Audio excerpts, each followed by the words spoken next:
It's one small step for man, one giant leap for mankind.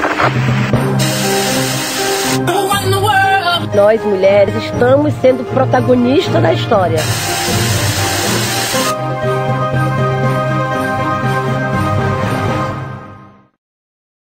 Woman, this is my world. This is a woman's world. Woman, this is my world. Olá, sejam bem-vindas. Nós somos o X-Science. Eu sou Tainá. Yohara. Mary. Hoje nós vamos falar sobre maternidade e ciência. É um tema que já não é muito fácil de falar, independente da área de trabalho, por causar mudanças biológicas, fisiológicas, psicológicas, emocionais, financeiras e sociais. Então, abrange uma ampla gama de modificações na vida das mulheres. E hoje, para falar sobre esse tema, nós estamos também muito felizes, né, de receber a nossa primeira convidada aqui no nosso podcast, que é Mayara Menezes. Seja bem-vinda, Mayara. Obrigada, Tainá. Valeu, meninas, pelo convite. Para mim está sendo uma experiência muito bacana de estar aqui. E vamos lá, bater esse papo. Então, quem é você, Mayara? Então, meu nome é Mayara Menezes, eu sou formada em Ecologia pela Universidade Federal do Rio Grande do Norte e estou na pós-graduação, né, também da Ecologia, desde o ano de 2016, aliás. Então, minha graduação eu comecei em 2010 e no ano que vem, 2020, farei 10 anos de universidade. Muita coisa. E ao longo desses 10 anos foram muitas experiências bacanas que eu vivi, e uma delas foi a maternidade, que é o tema que a gente vai discutir aqui hoje. Então, tenho muito chão aí para falar. Além da área acadêmica, você também se dedica a uma ONG, né? Sim, no ano passado, quando eu terminei o mestrado, a gente fica naquela sem saber muito o que fazer. E, na real, eu já tinha um sonho, há muito tempo atrás, de fazer parte da ONG Oceânica, que é uma ONG que atualmente tem 17 anos. Desenvolve trabalhos socioambientais, né, projetos avaliando e promovendo o desenvolvimento sustentável das comunidades litorâneas e buscando também a conservação da biodiversidade marinha. Então, eu sempre tive vontade de fazer parte da Oceânica, e aí nesse momento em que eu terminei o mestrado, eu entrei na Oceânica, a princípio desenvolvendo algumas atividades específicas e, enfim, eventos e tal, e logo após me tornei uma voluntária, e nesse ano a gente fez uma reunião de colegiado e, enfim, acabou que na organização de parte da equipe da diretoria eu fui indicada para a presidência e o colegiado aceitou. Então, atualmente eu sou a presidente da Oceânica. Uma super mulher, né, gente? E é isso, assim, tô super feliz de estar na Oceânica. Está sendo um desafio muito grande dar conta do doutorado e da presidência, mas tem uma equipe enorme, muito bacana, assim. São pessoas que diariamente estão lá fazendo a coisa acontecer, tanto na ONG quanto no doutorado, né? A gente tem orientadores e alunos de graduação e pós-graduação dentro do laboratório, dentro do departamento de oceanografia. Então, não estar sozinho é parte fundamental para que as coisas continuem acontecendo e se desenvolvam, né? Isso é muito importante, é um dos pontos a ser falados aqui, é a colaborações. Com certeza, a gente vai falar sobre isso. Sim. E assim, pra gente conversar um pouco, né, de maternidade, ciência, a gente postou lá no nosso Instagram uns stories, fizemos uma postagem sobre isso, pedindo para que vocês, nossos seguidores, perguntassem, né, falassem as dúvidas de vocês sobre esse tema. Então a gente trouxe aqui algumas perguntas que vocês fizeram, e se você aí não participou, mas quer participar, fique ligado no nosso Instagram, que a gente sempre vai estar abrindo aí algumas enquetes. Então, uma das primeiras perguntas, assim, na verdade, ela queria uma luz mais sobre os direitos que as mulheres têm na hora da maternidade, em relação, por exemplo, se for bolsista, prazos e prorrogação de prazos. Como é que fica isso? Porque a gente sabe que na ciência os prazos são importantíssimos, a gente sabe que são muito apertados e às vezes a gente não é mãe, né, não tem essa responsabilidade enorme e a gente não consegue lidar com isso. E quando você é mãe? Dentro da universidade, né, na UFRN especificamente, não vou saber dizer em outras instituições, mas existe um programa de suporte a pessoas que estão em qualquer situação que necessite de um afastamento da instituição. E aí, nesses casos, você entra com um pedido, né, para que haja um acompanhamento em casa, né? Então, assim, no final da minha gestação, até o momento em que eu tive os meus filhos, eu entrava com um pedido para esse suporte, né, que agora eu não vou me lembrar o nome, mas a gente pode fornecer essa informação posteriormente. E aí eu consegui acompanhar as disciplinas, eu não precisei trancar o curso, eu nunca tranquei curso. Eu só me matriculava em menos disciplinas, né, 2 ou 3, e eu acompanhava a disciplina em casa. Então todas as atividades eu fazia do mesmo jeito que as pessoas que estavam pagando a disciplina presencialmente, mas eu fazia isso sempre pelo portal do SIGA. E isso tem um período também específico, né? Aí vai depender do médico. Pessoas que sofrem acidentes, por exemplo, e ficam, né, sem poder sair de casa, sem poder se locomover, entram com esse mesmo pedido. E aí o tempo determinado vai depender do laudo médico, que vai definir quanto tempo você vai poder estar nessa condição. Mas assim, todo o suporte, pelo menos dentro da UFRN, ele existe, né? Agora é preciso avaliar como é que está isso num panorama mais geral, a nível de Brasil. Eu não sei se outras instituições, tanto federais quanto particulares, estão avançadas nesse sentido, né? Porque é muito comum a gente ver pessoas que engravidam, ou mulheres que engravidam e que estejam em outras situações, que acabam largando o curso, porque acham que não tem nenhum suporte nem legal, ou enfim, né, para poder dar continuidade. Porque assim, você tem 2 filhos. Isso. Né? E você engravidou durante a graduação ou já estava no mestrado? Inclusive, eu não me apresentei direito, tá? Além de ser doutoranda, né, e de estar na presidência da Oceânica, eu sou mãe de 2 filhos, o Enzo, de 7 anos, e a Alice, de 4. E quando eu engravidei do Enzo, eu tinha 1 ano de graduação. Então, assim, a maior parte da minha graduação eu passei com um bebê recém-nascido, né, pequenininho. E quando eu estava no final da graduação para defender o meu TCC, eu tive a minha filha mais nova, que é a Alice, e ela nasceu 1 mês antes de eu defender minha monografia. Então foi rock and roll mesmo, assim. Mas desculpa, eu não lembro a sua pergunta.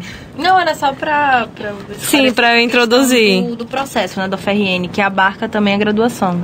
Eu acho que o foco deles é na graduação, porque é o acompanhamento domiciliar. Tanto exato. Pessoas que têm filhos ou pessoas que sofreram um acidente, elas têm essa opção de continuar pagando disciplinas em casa. Exato. Então você faz prova em casa, você recebe o conteúdo, é como se você estivesse na sala de aula. E na pós, tem algo semelhante?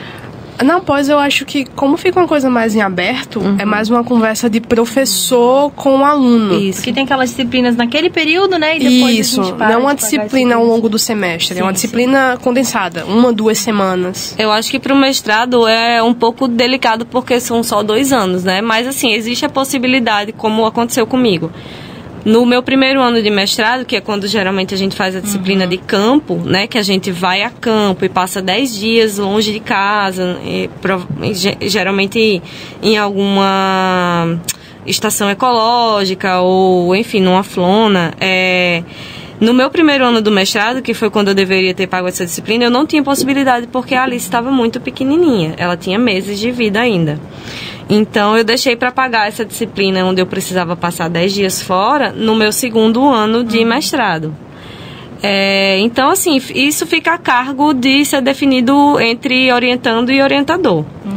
Mas é uma questão bem delicada, porque como é uma coisa muito subjetiva, acaba que algumas pessoas têm sorte e outras não. Eu tive muita sorte, porque o meu orientador teve filho também no mesmo período que eu tive. Então. E embora ele fosse um homem, ele compreendia completamente quando eu dizia pra ele que eu não podia ir pro laboratório porque o bebê tava com febre. Então, assim, ele, né, me deu todo o suporte, inclusive André Megali, muito obrigada por tudo. Se você estiver ouvindo.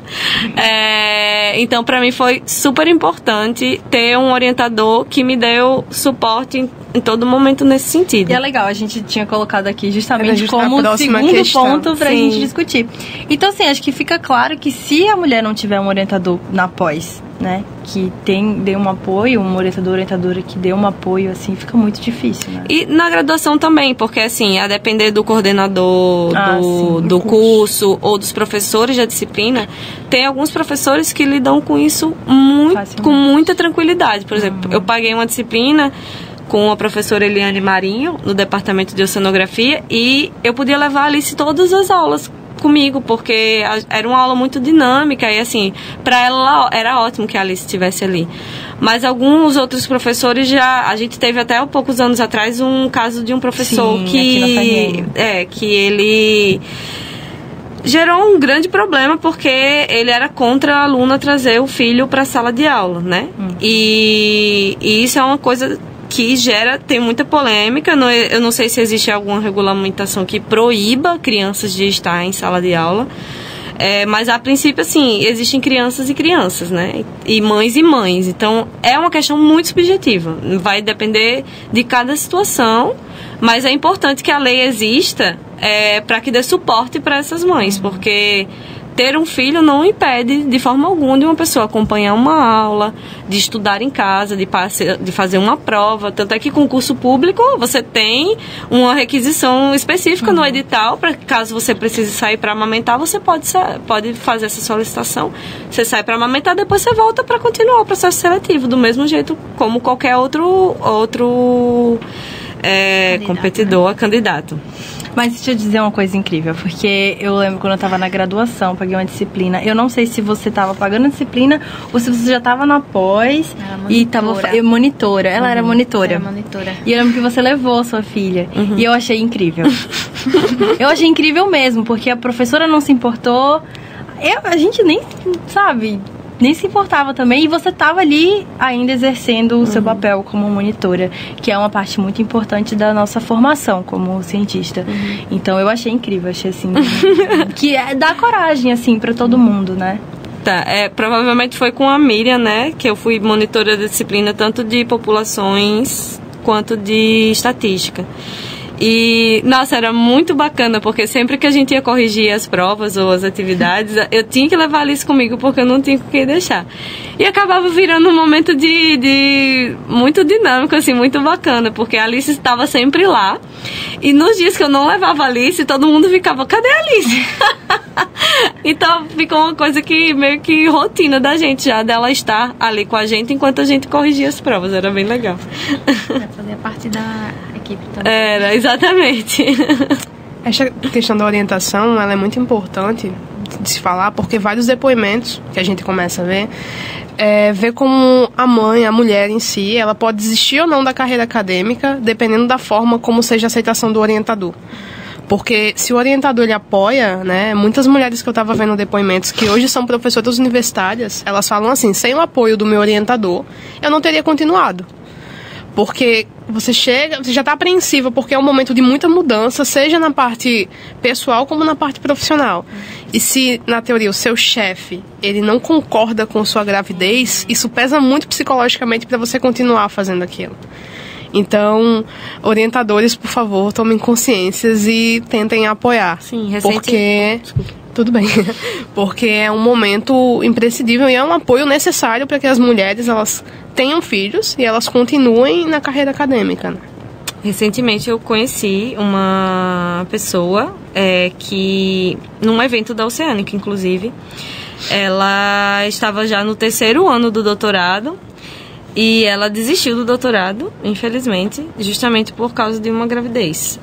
O orientador dela, no momento em que ela foi apresentar o projeto, né, no momento da admissão dela, ele foi muito claro com ela de que se ela chegasse a engravidar, ele não mas orientaria ela. Gente, Caramba! sério. E ela, por não ter uma opção de buscar outro orientador ao longo do processo, ela acabou desistindo. Ou seja, você tem um doutorado de 4 anos que você já fez 3 e você desiste por causa de uma gravidez. Não precisa nem comentar, porque foi muito pesado. Foi bem pesado. Eu acho que já entra na próxima pergunta, né? Como não se sentir culpada com tanta coisa pra fazer na área científica e ser mãe ao mesmo tempo? Foi também uma das perguntas do Instagram. Como lidar com isso? Então, a culpa, né? Eu não me sinto culpada em momento nenhum, embora meus filhos não tenham sido planejados, os 2 foram, entre aspas, acidentais, né? Eu não sinto culpa, porque eu acho que faz parte do processo da minha vida e da minha evolução psicológica, enfim. Tudo isso que eu passei me fez adquirir muita experiência e maturidade. Então, assim, hoje tem muita gente que se espanta de como eu consigo realizar as coisas do meu dia a dia, tendo tanta coisa para dar conta. E eu digo que eu sou muito mais eficiente em termos de dar conta do meu tempo após a maternidade do que eu era antes. Né? Porque acaba que, como você tem tantas coisas para fazer, você preenche o seu tempo com todas as coisas que você tem que realizar ao longo do seu dia. Você não tem muito tempo ocioso, nem, né? Então, assim, você acaba tendo que ser realmente eficiente naquilo que você faz. E, antes da gente entrar aqui para começar a conversa, eu tava comentando com as meninas que eu não sei nem usar o podcast. Então, acaba que você passa a dar sua atenção às coisas que realmente são... não é essencial, porque às vezes ouvir um podcast pode ser essencial para algumas pessoas, mas assim, daquilo que no seu universo é prioridade, né? Então, assim, não é que eu não assisto Netflix, eu assisto Netflix. Mas eu tenho que escolher a dedo o que eu vou assistir no Netflix, porque eu só tenho meia hora após as 9h30 da noite, que é quando os meus filhos dormiram para assistir alguma coisa, porque às 5 da manhã no outro dia eu tenho que estar acordada. E assim, muita gente aqui vai dormir de madrugada, estudando, e acorda às 5 da manhã como qualquer outra pessoa que não é mãe. Isso é uma realidade de muita gente. É uma coisa mesmo que todo mundo tem que aprender a lidar com o seu tempo, de como ele é. A diferença de quem é mãe é que o seu tempo não é só seu. Você tem que dar um tempo. Eu acordo às 5 da manhã, não é para fazer café da manhã para mim. É para fazer café da manhã para os meus filhos que têm escola, eu tenho que levar eles para a escola. Então, assim, a demanda do tempo que você tem que ter para dar conta de um universo que não é só seu. Mas cada pessoa ela vai ter uma dinâmica diferente nesse sentido, né? Então, assim, eu não tenho culpa em momento nenhum. Pelo contrário, eu sou muito grata pela experiência que eu tive e a oportunidade de viver isso com eles, porque cada vez é mais fácil. Quanto mais velhos eles ficam, mais fácil se torna para mim. Estão se tornando mais independentes. Isso, né? Então assim, hoje eu imagino que no meu último ano de doutorado vai estar punk, vai estar difícil, porque enfim, é muita coisa que tem que dar conta, como é difícil para todas as pessoas que estão fazendo doutorado. Mas pra mim vai ser um alívio, porque eles já vão estar com 10, 11 e 7 anos. E, nossa, vai ser muito tranquilo, muito mais tranquilo do que foi a graduação, que eu tava com um bebê e uma criança de 3 anos, entendeu? Então, querendo assim, é uma experiência que você adquire, tipo aquela coisa que não mata, fortalece. Então hoje eu me sinto super fortalecida. E assim, mas teve algo que foi crucial pra você seguir em frente na carreira científica? Ou você pensou em algum momento em desistir, assim?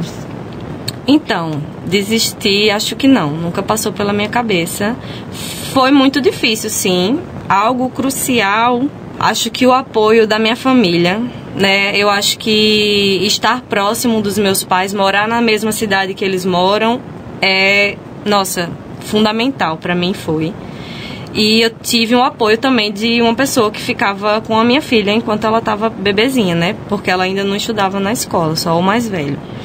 Inclusive, na minha defesa do mestrado, eu fiz um agradecimento assim, super especial para ela, porque eu considerei que sem ela não teria sido possível estar de 8 da manhã até 7 horas da noite, às vezes no laboratório, né? Então, é aquela coisa que eu comentei anteriormente. Você ter pessoas que lhe dão suporte, né? Seja família, seja amigo, seja um funcionário, né? Como uma babá, alguma coisa assim. ou mesmo a equipe do laboratório, seu orientador, é fundamental. Isso é crucial, com certeza, porque eu fico imaginando o desafio que é para uma cientista ser mãe em outro país, longe da sua família, né? Porque tem várias questões, além das questões culturais, e a falta de suporte, porque, né, seu filho está doente, você não tem como deixar com a avó, você tem que ficar em casa com ele. Então, para mim, é crucial estar recebendo o suporte o tempo todo, integral, da minha família e dos meus amigos, né? Isso, para mim, foi realmente crucial, para mim me manter na carreira, e até hoje sem dúvida. Eu tenho hoje, inclusive, atualmente, meus filhos, neste momento, estão com a Nara, que é uma moça que eu, né, chamei para vir para minha casa, para que ela pudesse ficar com eles à tarde, quando eles chegam da escola. Se não fosse Nara, eu não estaria aqui nesse momento, entendeu? Então, assim, a gente precisa sempre contar com outras pessoas para que a gente consiga dar encaminhamento, porque realmente não tem condição da gente ficar trazendo as crianças o tempo todo para a universidade. Tem atividades que dá para compartilhar com eles, tem atividades que não dá. O laboratório não é lugar de criança, entendeu? Porque tem vidraria, enfim. Então a gente acaba que tem que contar mesmo com a ajuda de muita gente. Mara, uma dúvida. A universidade, ela oferece creche. Eu não sei se ela oferece para os alunos ou só para professores, mas você em algum momento buscou informações, tentou vaga para as crianças ou não? Então, eu fui atrás dessa informação em algum momento, e já faz muito tempo, mas eu não vou me recordar por que eu não fui contemplada. Assim, eu tentei me inserir no NEI, né, como alunos da escola, mas na creche em si, eu acho que não, porque a creche é o quê? É uma bolsa, na verdade, né, a bolsa creche, se não me engano, salvo engano, né, a universidade, ela dá uma ajuda de custo para as mães que têm filhos, né, e, bom, nesse momento eu não vou me lembrar qual é o valor dessa ajuda de custo, mas, enfim, é um valor que a universidade fornece para as alunas da graduação, se não me engano, e esse valor é repassado para uma creche, né, para onde as mães podem encaminhar seus filhos. Eu nunca solicitei a Bolsa Creche, mas já tentei o NEI, já que o NEI é uma escola que está dentro da UFRN, né, e é uma escola de alta qualidade e que ela é gratuita, né. Mas, infelizmente, o NEI é por sorteio, então meu filho não foi contemplado na época que eu tentei a inscrição. Então, assim, a UFRN, ela tem essas duas opções, digamos assim, né, de suporte. Tem tanto a Bolsa Creche quanto o NEI. E aí, em relação à Bolsa Creche, eu realmente precisaria ter tido mais informações para fornecer, porque eu não me lembro se existe alguma restrição de um determinado público que pode ser socioeconômico. Isso, exatamente. A gente responde a um formulário, mas assim, eu não me lembro por que eu não fui atrás disso. Acredito que, graças a Deus, eu não tinha necessidade. E aí eu acho que eu preferi priorizar mesmo quem tinha real necessidade, sabe? Porque, graças a Deus, eu tinha condições de tanto pela minha família, quanto condições financeiras de ter uma pessoa em casa, né? Me dando esse suporte.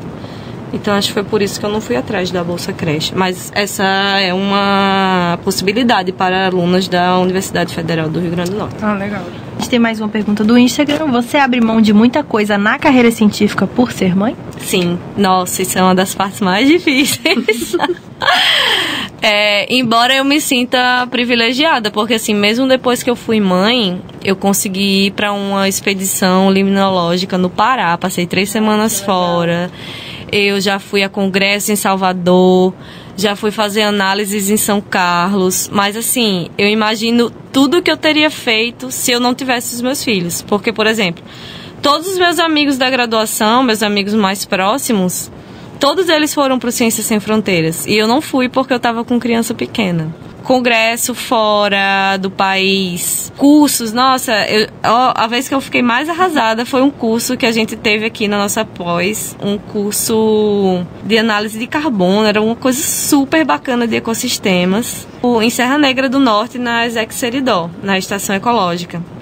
E eu me matriculei, tava super empolgada, assim, só que eu tava grávida de 3 meses. No momento, poucos dias antes da gente ir para o campo, o pessoal da coordenação do curso me informou que era um risco muito grande que eu fosse, porque lá em Serra Negra o atendimento médico, ele é muito restrito, assim, é muito deficitário, né? E caso viesse a acontecer alguma coisa que a gente precisasse de atendimento médico, era só em Natal, e fica 4 horas daqui. Então, eles sugeriram que por questões de saúde, para minha saúde e para a saúde do bebê, que eu não participasse do curso. E para mim, nossa, foi muito doído, porque esse curso foi incrível, todas as pessoas que participaram amaram, inclusive houve publicação após o curso. Teve um artigo científico que todo mundo foi autor nesse curso. Então, assim, pra mim foi uma coisa que eu abri mão, assim, que foi muito doído pra mim. E, assim, várias coisas, né? Mas, assim, faz parte do processo. É aquela coisa que eu falei, a gente acaba tendo que dar prioridade ao que é realmente prioridade, né? Então, assim, eu faço o que tá dentro das minhas possibilidades. Por mais que eu sofra no momento, eu acredito, como pessoa, assim, espiritualmente, que a gente vive aquilo que a gente precisa viver. Então, se não deu certo o curso é porque tinha um motivo para não dar. E paciência, assim, virão outras oportunidades, as crianças crescem, vão vir outros congressos, outras coisas, outros eventos que vai ser possível de participar no futuro.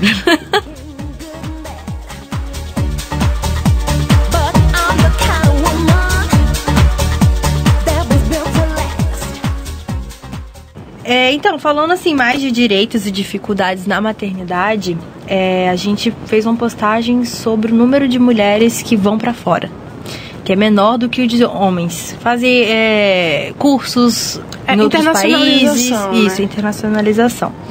E uma das nossas seguidoras comentou que em um processo seletivo para outro país de doutorado, perguntaram para ela se ela tinha filho e se ela pretendia construir uma família, que já é um absurdo em si só, assim, ele fazer essa pergunta, que é algo pessoal, né? Mas é uma grande dificuldade. E aí, como é essa questão de... tanto na carreira acadêmica, né? Nesse caso, uma seleção de doutorado, quanto também no mercado de trabalho, que a gente sabe que é do mesmo jeito. A gente até comentou sobre isso no nosso primeiro episódio. Então, nesse sentido é que eu acho que deveria existir uma lei, né, que desse suporte para as pessoas, e que essa lei fosse bem ampla, assim, né, em termos, já que as universidades elas estão todas ligadas no mundo inteiro, existem parcerias, porque não é o primeiro caso, nem é o último, em que uma entrevista para entrar numa bolsa de doutorado ou mestrado, o entrevistador faz esse tipo de pergunta. Esse tipo de pergunta, ele pode ser muito constrangedor. Ele não deveria ser usado para fazer a escolha do candidato, uma vez que o fato de você ter filhos não quer dizer em nada na sua eficiência enquanto aluno para desenvolver um projeto de pós-graduação. E aí, nesse sentido, eu acho que isso é extremamente equívoco. É preciso que a gente passe a externalizar, acho que a nossa indignação com isso, no momento mesmo da entrevista, né? E, tipo, rebater. Por que você está me fazendo essa pergunta? E se eu tiver um filho? Qual é o problema disso, entendeu? Até porque é uma pergunta que é direcionada a um público específico, a mulheres. Exato. Não se chegam a homens e, você pretende ter filho, né? Se fosse uma pergunta feita a todos os candidatos, até que ainda existia uma ressalva, mas não, é sempre pra mulher. Uhum. E assim, o tipo de perguntas que são feitas nesse tipo de entrevista é definido por cada programa, acredito eu, né? A cada programa de pós-graduação. Mas de forma nenhuma eu acho que deveriam caber dentro desses questionários perguntas sobre a vida pessoal. A não ser que ela tenha algum sentido de avaliar, por exemplo, a intenção da pessoa, ou então algum índice psicológico que seja positivo em relação, por exemplo, à participação da pessoa em trabalhar em equipe, nesse sentido. Mas não no sentido de que você vai ser incapaz de realizar determinada função, ou porque você tem filho, ou porque você tem alguma deficiência. Eu acho que isso é muito delicado. Eu acho que o engraçado é que isso pesa muito para as mulheres, né? Porque existem dados mostrando que a maioria das cuidadoras são as mães. Tem um dado, que é do Parent Size, que 54% dos filhos, eles são cuidados só pelas mães. E aí ambos os pais, 34%. Então, essa questão ser direcionada à mãe tem uma questão do patriarcado em si. E no final das contas, acaba que ela é que toma mais conta dos filhos, ela que tem que demandar mais energia.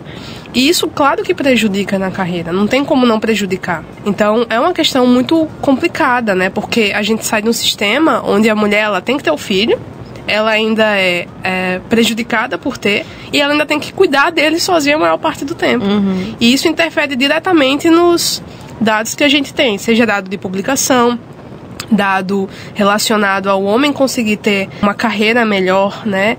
Então, é importante a gente falar sobre essas coisas, porque se a mulher ela quer ou não ter filho, é uma escolha dela e do parceiro dela, e que se isso prejudica de alguma forma no seu desempenho acadêmico, que isso também seja levado em consideração e que existam políticas públicas que favoreçam, né? Porque, assim, querendo ou não, uma maior parte do tempo, principalmente ali no início, depois que você teve filho, a mãe ela tem uma demanda maior. Então, mostram também que você diminui a quantidade de publicação até 4 anos depois. A mulher passa pelo puerpério. Então é um momento que você tem várias dificuldades. Tem a questão do esquecimento, né? Que algumas mulheres comentaram, que é bem ruim. E o sono também.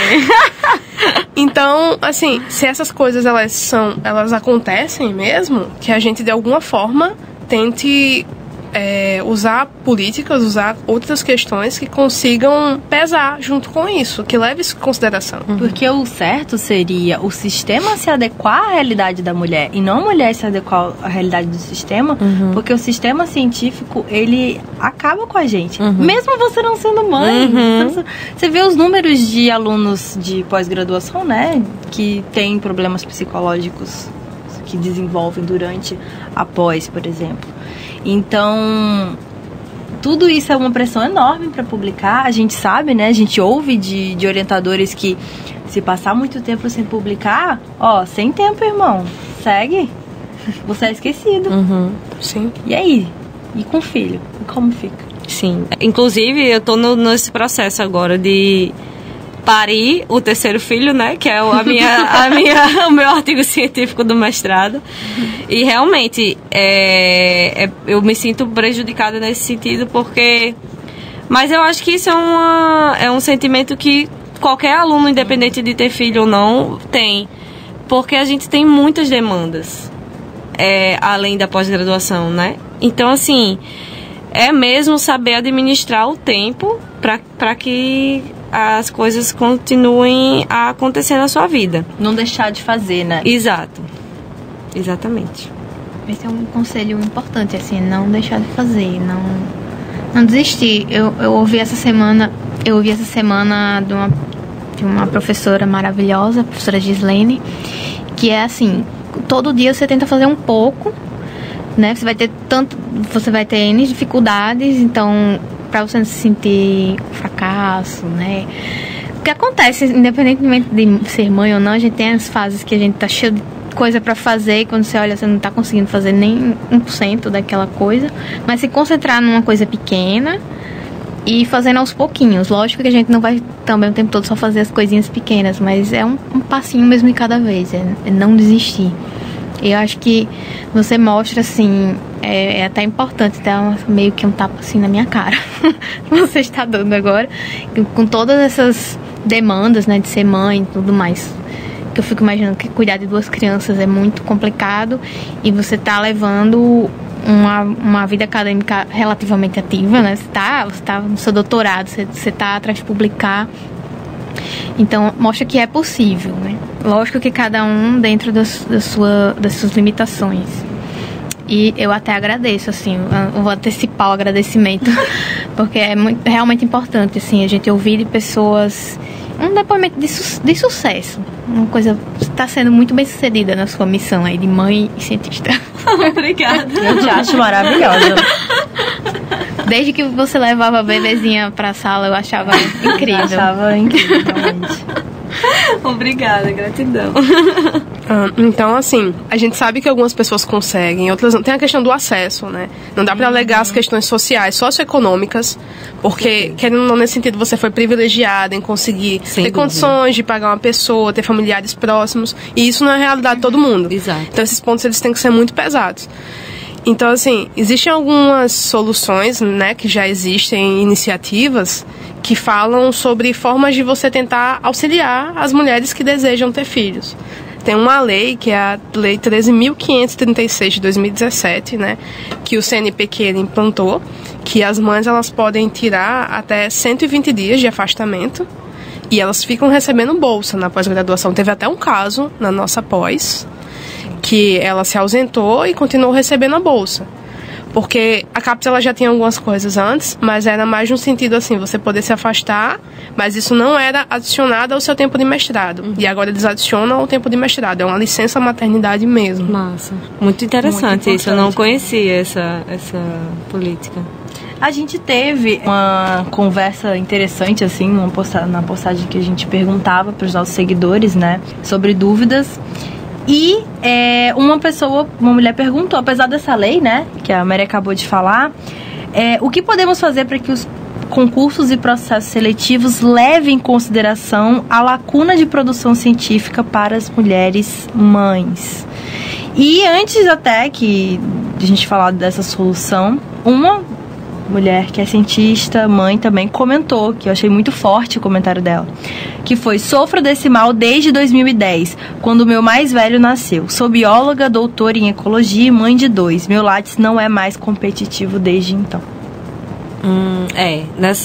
Nesses processos seletivos em geral, o que se considera é as suas publicações nos últimos 5 anos, né? Então, assim, se você, independente de ter filho ou não teve uma vida acadêmica ativa, né, com publicações nos últimos 5 anos, realmente o seu currículo ele acaba ficando fraco. Para as pessoas que têm mãe, realmente é muito delicado você ser eficiente e conseguir manter uma rotina, não diria uma rotina, mas assim, manter sua taxa de publicação ou a quantidade de trabalho que você consegue, né, fazer, uma frequência, digamos assim, que uma pessoa que não tem filhos. Mas eu volto a trazer assim, isso é uma coisa muito pessoal também, porque o que a Mary acabou de colocar, de ter pessoas, né, que têm condições sociais mais restritas, de não ter um suporte, porque para quem tem um suporte realmente ajuda muito, contribui muito você ter onde deixar os seus filhos durante o dia para você trabalhar. Então, assim, o seu currículo construído, né, para um processo seletivo durante os últimos 5 anos, ele vai depender diretamente se você teve ou não esse suporte em estar podendo realizar suas atividades, né? E aí é nesse ponto que eu acho super importante da gente frisar. Todo o suporte, seja ele político, né, legal, familiar, institucional, enfim, todo o suporte ele é bem-vindo nesses casos, sabe? Porque atividade acadêmica, número de publicações, isso depende muito desse suporte que as mães recebem. Então, eu acho que é aí que a gente deve focar, em estratégias eficientes para que essas pessoas tenham suporte e que elas possam manter a vida acadêmica delas como qualquer outra pessoa que não tem filhos, né? E é aquela coisa, você teve um suporte familiar muito grande, e muitas mulheres não têm esse suporte familiar. Então, a partir do momento que você não tem um suporte familiar, você precisa do suporte do governo. E é por isso que a gente precisa que o governo se dedique a isso também. Porque Exato. É uma parcela considerável da população, gente. Com certeza, sem dúvida alguma. E aí o legal é que assim, como a gente não tem como saber quem teve esse apoio e quem não teve, né? Você tem que fazer políticas mais gerais, que abranjam todo mundo. Exato. E aí tem uma informação bem legal que é do edital de Serrapilheira, que eles lançaram em 2017, onde normalmente eles usavam para análise curricular doutores que tinham se formado até dia 1º de janeiro de 2007. Só que se você tivesse um filho, né, eles faziam análise curricular, eles aceitavam que você tivesse concluído doutorado até 2006. E se fossem 2 ou mais filhos, até 2005. Então era uma forma de tentar pegar mulheres que já tinham se formado antes, mas que elas poderiam ter, vamos dizer assim, problemas, entre muitas aspas, no seu currículo, devido ao nascimento dos filhos. Então era uma forma de tentar balancear isso com essa queda de produtividade que acontece com as mulheres que decidem ter filhos. Muito bacana. Que já é um começo, né? Já. Que o ideal era que todos os editais eles saíssem com essa errata, né? Considerar mulheres que tiveram filhos. Sim, isso é bem importante. Parabéns ao Serrapilheira por essa iniciativa. E a gente vai acabar divulgando também o Parenting Science, Sim. que comenta lá no nosso Instagram, a gente participa, muito legal, que eles comentaram, né, que uma das demandas do movimento deles é que o período de análise de currículo em concursos e editais de financiamento seja aumentado, no caso de cientistas que tiveram filhos. E isso já está sendo incorporado em alguns editais de financiamento de seleção, como a Mari falou do Serrapilheira. E agora é seguir a pressão para que isso vire regra e não exceção, né? Então eu vi aqui no edital da Universidade Federal do Rio Grande do Sul, o edital de pesquisa de docentes recém-contratados pela universidade, né? Então eles incluíram recentemente, assim, a gente viu essa notícia em julho, de que para pesquisadoras ou pesquisadores que foram beneficiários de auxílio licença maternidade ou licença adotante, que é muito interessante também, né? Quando você decide adotar uma criança, a partir da data do seu ingresso na universidade será considerado 1 ano a mais na avaliação do currículo Lattes para cada licença. Muito bacana. Isso é muito legal, que as outras universidades também peguem esse exemplo. Vou estar falando também do Parenting Science, porque é muito interessante o trabalho que eles fazem. Na verdade, essa universidade do Rio Grande do Sul abraçou esse tópico no edital por causa do Parenting Science. Tem uma professora que é de lá. Então, é um trabalho interessante que, se vocês procurem o Instagram deles, eles têm uma página no Facebook também. É interessante a gente estar se atualizando sobre isso. O legal, assim, é que eles foram os pioneiros dentro do estudo da ciência e da maternidade no Brasil. Então, esse trabalho, eles fizeram um primeiro trabalho com mais de 1.000 cientistas, né, com questionários online, perguntando justamente quem cuida mais dos filhos, quais são as dificuldades que vocês sentem mais, e daí saem esses dados, por exemplo, de queda de produtividade das mulheres até 4 anos depois do nascimento dos filhos. Eles também estão com um movimento muito legal agora, que é o Maternidade no Lattes, que talvez entre na plataforma esse ano, onde você vai ter uma aba a mais que você pode explicar lá quantos filhos você tem, o tempo que você tirou de licença, porque quando as pessoas vão analisar o currículo, né, elas vão ver que tem uma lacuna, que você não produziu. E aí é uma forma de você justificar, dizendo, opa, não, nesse momento aqui, essa pessoa, ela teve filho, ela estava no momento de licença, e o ideal é que os editais, eles comecem a usar essa informação também para tentar diminuir esses vieses, né? Isso é super importante. Como você falou, a questão dos congressos, né? Que os congressos, a mãe, ela tem que deixar um filho com alguém e ela vai pro congresso. E isso também é muito difícil. E o Parent Science, mais uma vez, ele também foi pioneiro, né? Eles fizeram, ano passado, o primeiro simpósio brasileiro sobre maternidade na ciência. E esse ano teve o segundo ano. Todas as palestras estão no YouTube, né, gratuitamente. E eles ofereceram um espaço onde você pode deixar as crianças durante o congresso. Incrível. Um sonho.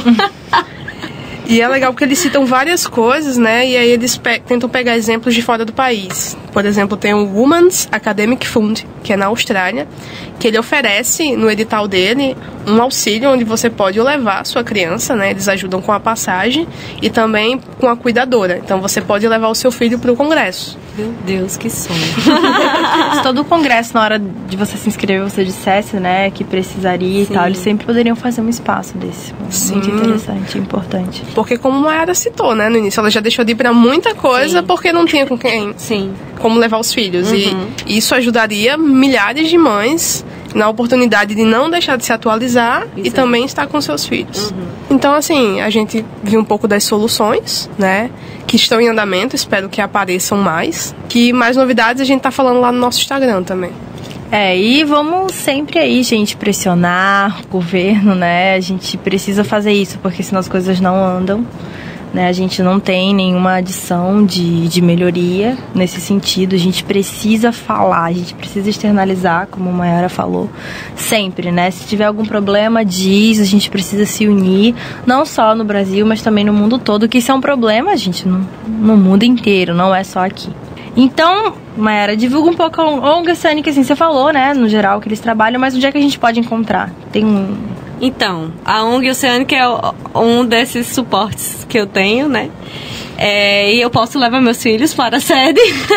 Melhor. É uma coisa maravilhosa. A gente tem lá vários espaços, né? E existem atividades que as crianças podem fazer lá dentro. A nossa sede atualmente está em Ponta Negra. E lá na nossa sede a gente tem uma equipe de biólogos, ecólogos, mas também geógrafos, administradores, pessoal da parte administrativa. A gente tem contador, a gente tem a galera do direito. Então é uma ONG que tem uma atuação bem diversa, né? A gente é super interdisciplinar. E a gente recebe muitos alunos da universidade que precisam fazer estágio. A gente tem, inclusive, uma campanha que é a Oceânica de Portas Abertas. Nas terças-feiras, às 2h30 da tarde, em geral, a gente recebe qualquer pessoa que tem interesse tanto de conhecer a Oceânica quanto de se tornar um voluntário, se apresentar e tal. O que a gente desenvolve lá, né? A gente desenvolve projetos socioambientais, como eu falei no início. Em geral, a gente concorre a editais, né? Seja, por exemplo, a gente atualmente tem um projeto que a gente concorreu para um edital da Petrobras e a gente tem o projeto de Pirangi, que já está na sua fase 3. Né? A gente tem também o projeto Mar Limpo, que é um edital financiado pelo Instituto MRV. Então, assim, nesses projetos a gente recebe recursos para desenvolver tanto a parte socioambiental, né, de buscar tanto caracterizar o espaço, né, em termos de reconhecimento do território das comunidades litorâneas, de pesqueiras, né, pessoas que estão, em geral, relacionadas com a atividade da pesca, e também a conservação das espécies marinhas. Atualmente a gente está com um enfoque voltado para tartarugas marinhas, sobretudo a tartaruga de pente, que é uma tartaruga que a gente descobriu ao longo do acompanhamento do monitoramento, né, 2017-2018, que a gente tem a gente contou 114 ninhos na praia de Búzios, então não era reconhecido que Búzios era um berçário de tartarugas de pente. E aí a gente vem desenvolvendo esse trabalho para que políticas públicas sejam geradas a regulamentar o trânsito de veículos ali em Búzios, justamente com a desculpa de que a espécie da tartaruga de pente é uma espécie ameaçada de extinção. Parte da nossa luta é também pela conservação das espécies marinhas, né? Então, eu estendo o convite para todos os ouvintes do X-Science que tiverem interesse de conhecer o trabalho da Oceânica. Sigam as nossas redes sociais, Instagram, ou Facebook, ou YouTube, tem um canal também. No Insta é ong.oceânica. E lá vocês vão acompanhar todas as atividades. Sempre que tem evento ou campanha, a gente posta fazendo convite para participação. Em geral, nossas atividades são todas abertas ao público. Tem projetos agora que vão ser desenvolvidos nas escolas. Então, assim, é um trabalho bem amplo, né, que está sempre relacionado à questão socioambiental. Então, quem for de Natal, quiser dar uma passada lá, é legal, muito legal, fala. E quem não for de Natal vai ter a oportunidade de conhecer o nosso trabalho logo em breve. Tanto pode conhecer agora pelas redes sociais, como também o nosso site está para sair. Olha só. E aí no nosso site a gente vai ter a oportunidade de estender as nossas atividades e de estender a rede de colaboração também, porque através do site a gente pretende ampliar a nossa capacidade de receber doações, para que a gente possa dar encaminhamento às nossas atividades. Então o site vai ser uma ferramenta super importante nesse sentido. Legal.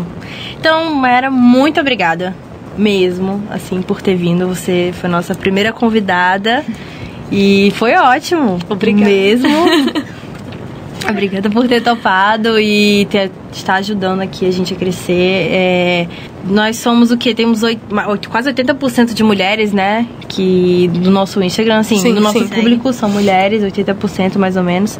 Então é importante que elas escutem isso, que a gente escute isso, que a gente discuta isso. E que os homens também escutem, né? É importante que as pessoas saibam da realidade. Ninguém melhor para falar sobre maternidade da ciência do que uma mãe, cientista.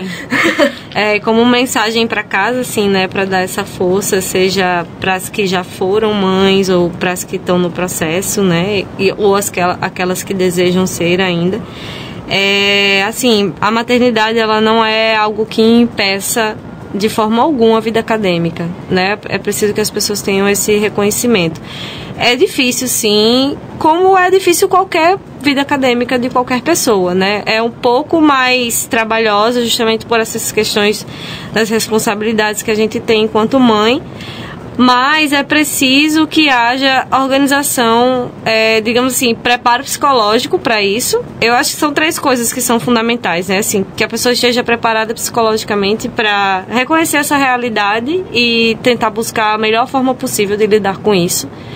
Estabelecer uma rede de colaboração com os familiares, com a equipe que está atuando com você dentro do seu laboratório, dentro do seu departamento. E organização do seu tempo, sabe? Eu acho que isso é fundamental e faz parte da preparação, né? Uma vez que você reconhece que você vai ter que organizar o seu tempo, tudo é capaz de ser feito, assim, da melhor forma possível. É claro que não tem como a gente abarcar tudo que a gente quer fazer, mas é super possível, sabe? Não precisa ninguém desistir de mestrado ou doutorado, porque a culpa não é da maternidade, é da Exato. falta de suporte. Isso. Sim. Em várias camadas. Exatamente. Então, é se agarrar à consciência de que é possível e buscar esse suporte de todas as vias que forem possíveis de serem acessadas. Acho que é isso. Agradecemos também, né, ao estúdio. Sim. E ao pessoal do Decom. Mais uma vez, obrigada. E, gente, segue. Se você não segue a gente no Instagram, não sei porquê, não segue, siga, @xscience.podcast. E se você não tiver Instagram, que muita gente não tem, você pode conversar com a gente pelo e-mail xscience.podcast@gmail.com e mandar, não sei, dicas, melhorias. Estamos super abertos a conversar com todo mundo. Se quiser só conversar também, fica à vontade, tá, gente? Participar de alguma maneira. Eu queria reforçar porque agradecer muito ao Parent Science, porque assim, o que eles fazem dentro do Brasil é impressionante, porque é um tema que todo mundo sabe que é importante, mas que ninguém nunca teve a coragem de vir e, tipo, pelo menos fazer um trabalho para entender como é isso dentro do país. E eles estão fazendo por todas nós. Isso, e é inovador, eles estão fazendo um simpósio, eles estão discutindo, colocando isso em pauta, tanto nacionalmente como internacionalmente. Então, muito obrigado pelo pioneirismo e pelo que vocês estão fazendo em relação a esse tema. É nada melhor do que dados para a gente discutir qualquer coisa nesse país, principalmente no contexto que estamos agora, né? Com certeza. Rindo de nervoso. Eu queria só agradecer mais uma vez pelo convite. Eu me senti super privilegiada e foi uma experiência super bacana. Gratidão, meninas. Quiser voltar, né? Fica à vontade. também Vamos ter muito episódio ainda. Gente, também pedi para vocês ouvirem nossos episódios no Spotify. Também tem no Deezer e no SoundCloud. E a gente também está disponibilizando os episódios no nosso blog. O link tá na bio do nosso Instagram também. E se não, qualquer coisa a gente manda por e-mail, não tem problema. Em breve no YouTube. Quem sabe? Nossa. Dando spoiler já, hein? Então, gente, obrigada a quem tá escutando nossos episódios. Divulguem entre amigos, família, por favor. Isso ajuda muito a divulgação de vocês. Vocês não sabem como. E o X-Science é um projeto pensado para todos. Nós somos mulheres que falam sobre ser mulher e ser cientista, mas é para todo mundo escutar. Homens, por favor, escutem também. Né? Também vamos divulgar aí. Então, gente, muito obrigada. É isso. É isso. já. Tchau. Até, tchau.